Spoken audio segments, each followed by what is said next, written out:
στον δρόμο μου πως έρχεται κανένας άνθρωπος. Κοιτάω. Γυρίζω παντού το βλέμμα μου. Από την αρχή. Από την κοιλιά της μάνας μου οι θεές μοίρες μου σφίγγουν τη ζωή μου. Αχ, μάνα μου. Άκουσα από μένα σπουδαία νέα. Τι είναι αυτό που μας κόβει το θρήνο. Είναι στη γη μας. Παρθένας. Αίμα ανθρώπινο ποτίζει, αίμα ανθρώπινο ποτίζει, αίμα ανθρώπινο ποτίζει. Το βωμό και... Εκτός από ένα. Το να θυσιαστεί αυτός θα μου είναι μεγάλο βάρος. Γιατί αυτός που πλέει μέσα στις φορές είμαι εγώ. Και αυτός συμπλέει για χάρη των δικών μου δεινών.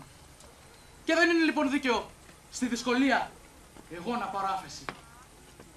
Και αυτός να θυσιαστεί. Αλλά...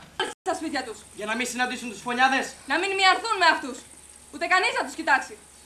Πολύ καλά φροντίζεις για την πόλη. Και περισσότερο, όσους αγαπώ. Αυτό το λες για μένα. Γι' αυτό όλοι σε θαυμάζουν. Εσύ, να μείνεις εδώ για τη θεά. Να κάνω τι? Να εξαγνίσεις με μπροστά τον ναό. Να είναι καθαρός όταν γυρίσεις. Να δεις. Και όταν παίρνει... Ο βασιλιάς της χώρας δεν είναι εδώ, έφυγε. Πού είναι? Πρέπει να το μάθει. Δεν ξέρουμε, τρέχα ψάξε τον. Όπου τον βρεις, του λες αυτά τα μαντάτα. Δεν εμπιστεύομαι τις γυναίκες. Σίγουρα κι εσείς πήρατε μέρος σε αυτά που έγιναν. Είσαι τρελός. Τι σχέση έχουμε εμείς με τη φυγή των ξένων. Δεν πρέπει να πας στο παλάτι του βασιλιά όσο πιο γρήγορα μπορείς. Όχι, πριν μάθω σίγουρα αν είναι κανένας στο ναό. Αναγγείλτε στο βασιλιά του εδώ. Μεταφέρω καινούρια, κακά μαντάτα. Ποιος είναι που φωνάζει μπροστά στην πόρτα του ναού και αναστατώνει την ιερή σιωπή? Αλίμονο. Κι αυτές έλεγαν πως δεν είσαι μέσα. Και με έδιωχναν. Αλλά εσύ είσαι εδώ. Τι κέρδος είχα να περιμένουν? Μετά θα σου πω για αυτές. Πρώτα αυτά που έγιναν θα σου πω. Άκουσε. Η νεαρή Έρια, η Ιφηγένεια, έφυγε μαζί με τους δύο ξένους.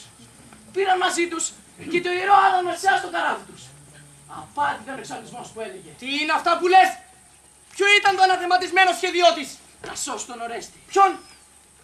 Το γιο της Κλητεμνίστρας. Αυτός. Ποιον πας να κυνηγήσεις, βασιλιά Θώα? Σταμάτα πια να καταδιώκεις τους ξένους. Μπράβο σας.